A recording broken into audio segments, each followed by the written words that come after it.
नमस्कार, चौपाल समाचार की खोज खबर में आपका स्वागत है। आज चौपाल समाचार की खोज खबर टीम पहुंची है दरभंगा जिला के मनीगाछी प्रखंड अंतर्गत चनौर पंचायत में, जहां पर हमारे साथ मौजूद हैं इस पंचायत के वर्तमान मुखिया जी मदन कुमार यादव जी।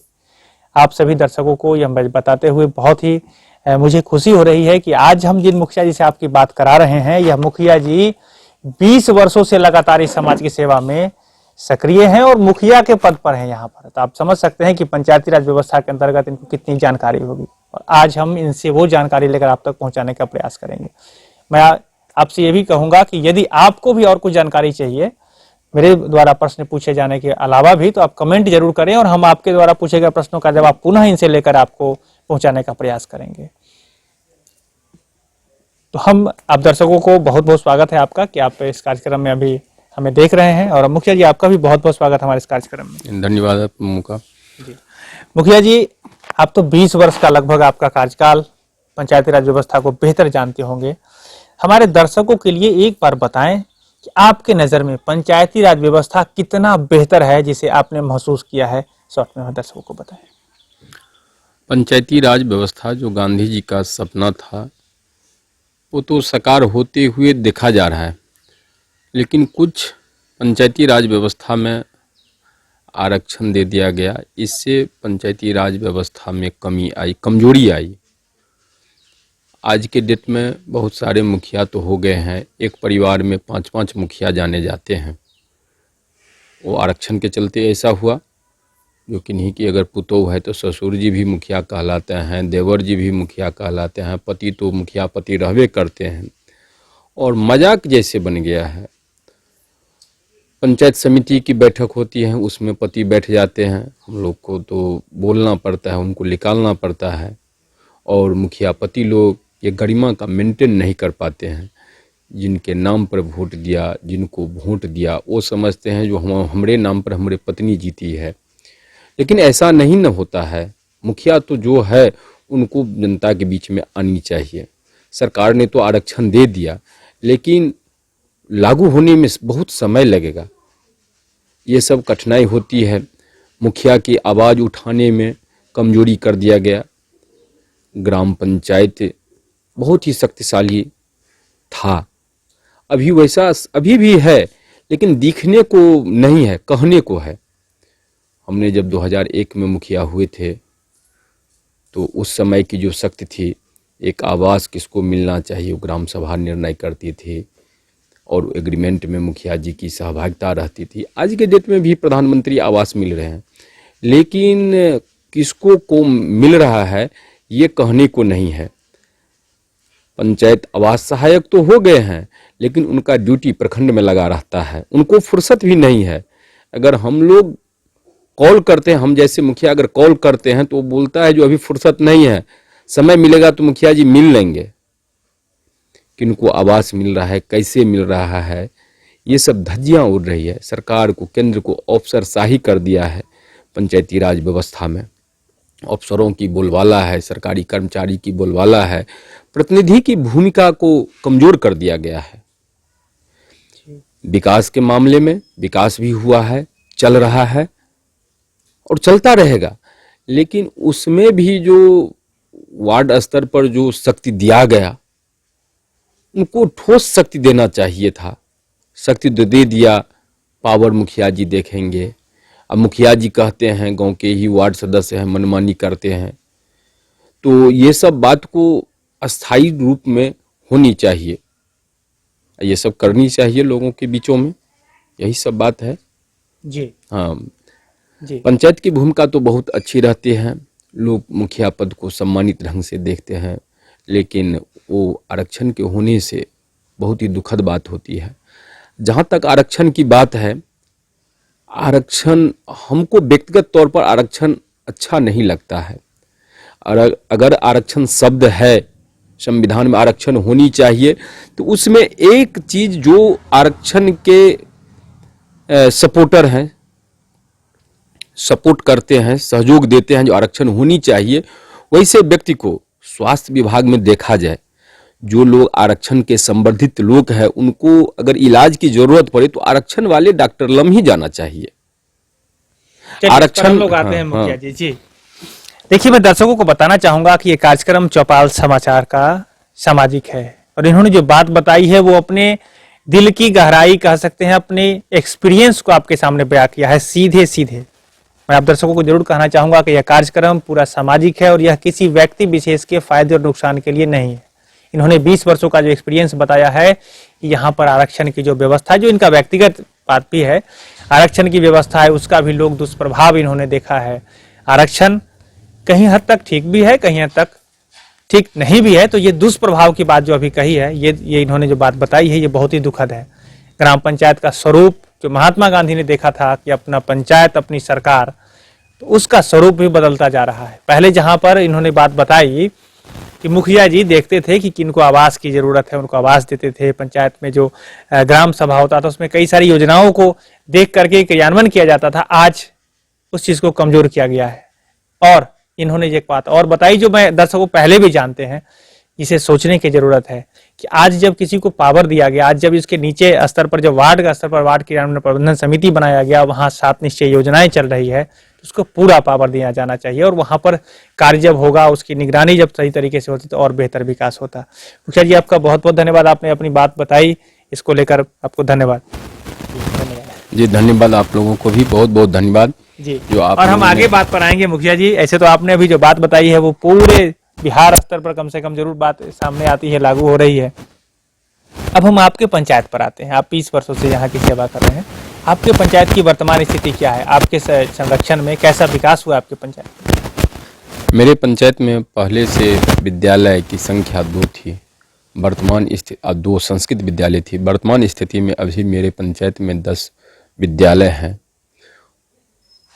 एक मध्य विद्यालय है, एक उत्क्रमित 10+2 हो गया है मेरे यहाँ। तो अभी के डेट में शिक्षा की स्थिति में बहुत काफ़ी सुधार आया है। 10 विद्यालय, 6 विद्यालय हम अपने स्तर से करवाए, तो सारा चीज़ तो बहुत अच्छा तरीका से हुआ। जहाँ तक विकास की बात है, गली नाली ये सब पक्कीकरण होना, ये सब काम तो बहुत सारा काम हुआ है।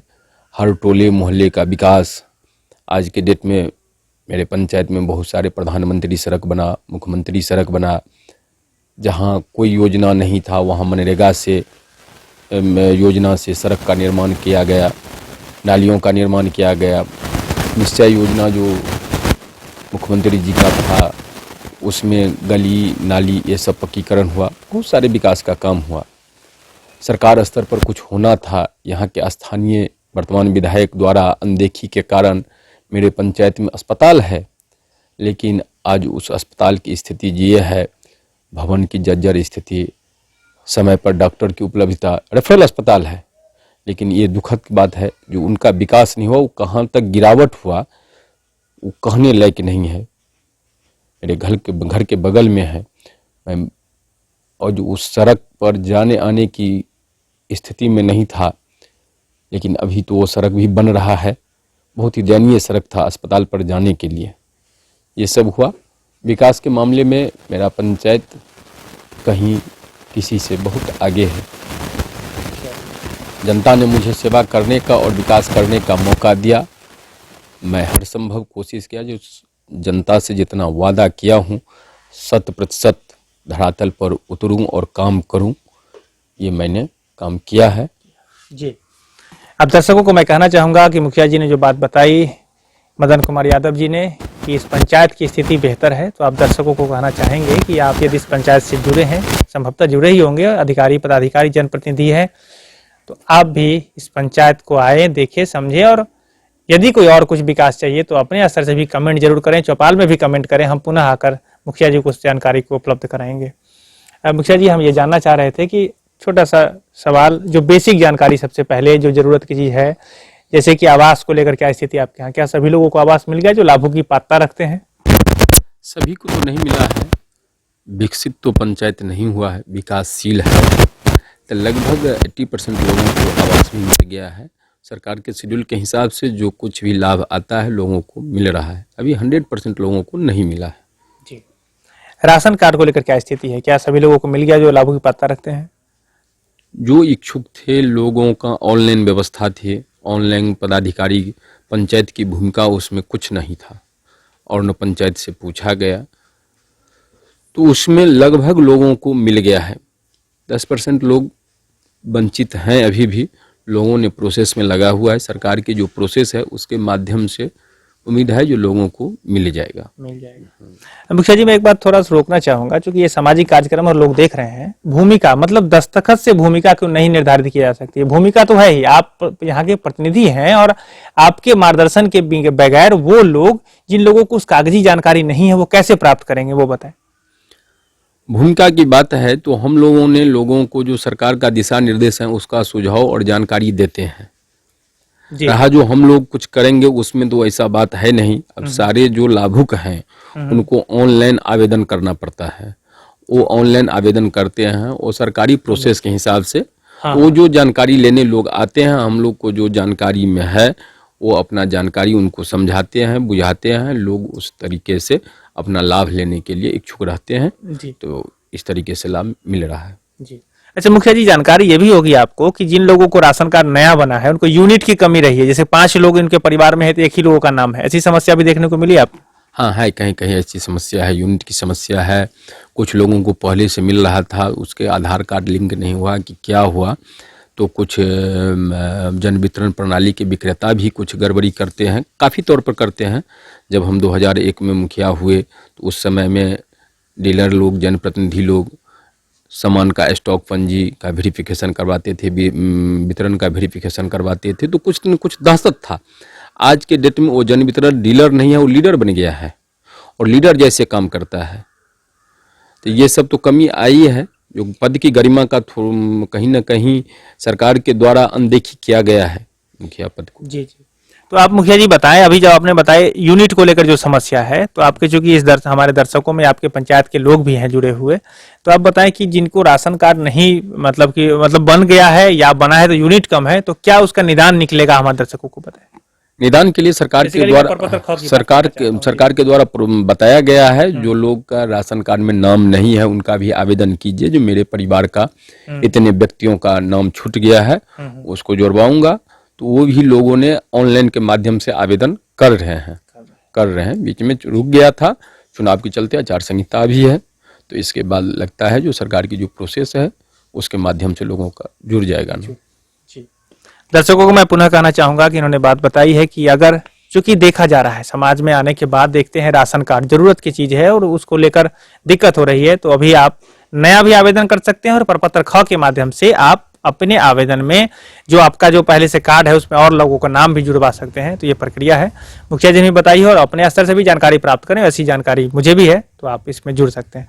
मुखिया जी बताएं कि सामाजिक सुरक्षा पेंशन योजना शॉर्ट में बताएंगे, कितने लोग आपके यहाँ हैं जो अभी वंचित हैं आपकी नज़र में, जिन पर अभी काम करना बाकी है?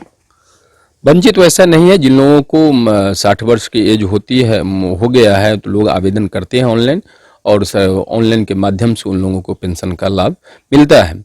कुछ ऐसा समस्या आ गया है जो लोगों के अकाउंट के द्वारा भुगतान होती थी, लेकिन अभी उन लोगों को, कुछ लोगों में ऐसा 1% कहना चाहिए, 1% इस तरह की समस्या आ गया है जो कुछ लोगों को लाभ नहीं मिल रहा है। अब ऑनलाइन की व्यवस्था है, अब वो भटकते हैं लाभार्थी। डायरेक्ट हम लोग कहते हैं कर्मचारी को, वो देखते हैं, फिर कहते हैं ऐसे कर दीजिए, फिर वो क्या हुआ उसका रिजल्ट नहीं क्लियर से हो पाता है। तो कुछ ये कठिनाई ऑनलाइन के माध्यम से होने पर कुछ गरीब गुरबे बुजुर्गों को झेलना पड़ रहा है जी।